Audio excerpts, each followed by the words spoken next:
Good afternoon, everyone. Thank you very much for your attention. I don't have a speech prepared, and not that you'd want to listen to one, so I'm just going to shoot from the cuff here about a very important topic that we thought was important enough to share with you and take time out of class again, but it's certainly a worthwhile cause. Each and every year in our country, there are hundreds of thousands, I would assume, and this gentleman here will tell you in a minute, people waiting for organs to be donated so that they might live. If you think about it, very few of us have those types of concerns, and it's really not a part of everyday thinking. But should you have an organ that's failing, or has failed, then it becomes a very important topic for you, and it becomes one for your family, it becomes one many times for your community. But each and every day, some of these people don't make it. The other side of the coin is that each and every day, unfortunately, there are many of us who are killed or pass away and take with us these vital organs to a place unknown. You can make a difference. You can, we can donate our organs so that if you had an untimely demise, that maybe someone else could live and benefit from something that you could leave behind. We have a person with us today by the name of Christopher Knowles, right? Christopher was here a number of years ago, 3, I think. At that time, he was a little bit smaller. He's much bigger there now. Last time he walked here, today he drove. But Christopher is still waiting for, I believe it's a liver transplant. At 17. He's been waiting for one most of your life? His whole life. Well, I'll let him tell you a story. And years back, when he was here, my daughter had picked up one of his posters and had it signed. As a matter of fact, it's still behind her door at home. So, you know, it is a very important thing. And I will tell you that you might want to look it up, and I know you search a lot of things on the internet. I don't even know much about organ donation, but I'll tell you right now, if you can pick me up a card somewhere today, I will sign an organ donor card to lead our troops through your cause. So, without further ado, I'm going to pass the floor to Christopher Knowles, and we certainly, Christopher, on behalf of Sugarloaf Senior High School, the students would like to welcome you to our facility. It's the second time, and I'm certainly very, very, very glad to see you made it here again, and I personally hope that you get what you need to make your life much better soon. Before I do that, though, we have Amy Sturgeon, who's our torch bearer on behalf of Sugarloaf Senior High School, and she was passed the torch by 2 students from Bathurst High, where people on their student council, they're involved, and I have their names here as Jana White and Kristen Marr. So thank you, ladies, for bringing the torch from Bathurst to our school. Round of applause.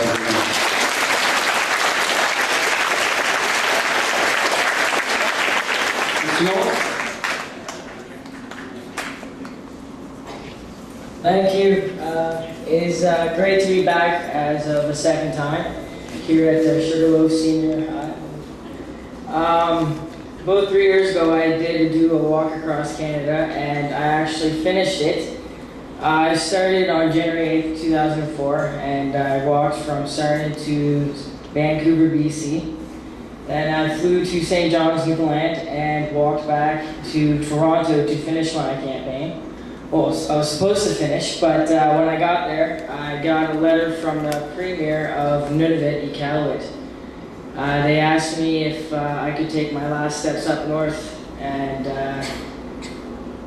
so I did. I flew up there on the 22nd of December, and it was minus 40, and you only had 3 hours of sunlight, so it was different, I guess. It wasn't like a normal day here in Canada, well, this part of Canada. So it was very, very different. But it was you know, something to remember for the rest of my life. Back on the road again to drive this time. Well, actually, I wasn't supposed to drive until Halifax. Our van broke down, and we had to drive. We had to ship it off to Toronto. And when we did that, we had another guy on here on our road, and he had to drive the van back to Toronto. So me and George were left hitchhiking for a couple days. And it was not fun, to tell you the truth. We got to Liverpool, Nova Scotia, where we met an old famous singer named Bobby Catola. You might not have heard of him because he's from the 60s. So yeah, so he ended up being kind enough to donate the van that I'm driving now. And so far so good. We got new tires on her, so we can drive in the winter now.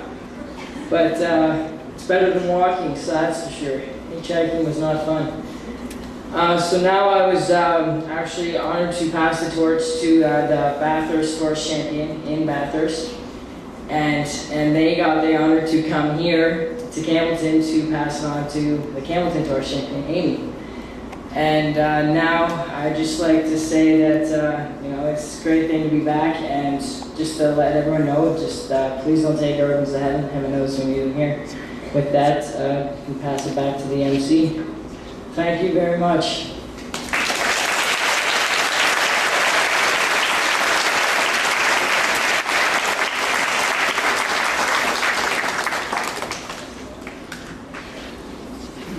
Again, thank you everyone for listening. Certainly, you know, we don't have to continue with the theme of organ donation time and time again. Just keep it in your mind and make sure that you talk to those around you that can help make a difference. You know, I'm sure that for one person to donate their organs would mean, what, 6 or 7 people, like possibly 8, that they could save their lives. So, and what's the future of your, Christopher, like as far as organ donation, is there, you're still waiting and it's still Oh yeah, I forgot to tell about that. Yeah, yeah, I'm still waiting. It's actually, I'll tell about that now. I was telling about my walk, but I forgot about myself. Okay, like when I was here 3 years ago, I was in desperate need of a liver transplant. And right after my walk, actually, I got the news from my doctor saying that I'm too healthy. So they took me off the waiting list. So as of now, I'm healthy and off the waiting Not to list. say a few words, no. And they said in the next I already period, introduced from them. 10 years or more, They didn't I want wouldn't be able to receive a transplant. But if I get sick in that period of time, then they'll put me back on the waiting list and probably back on the top.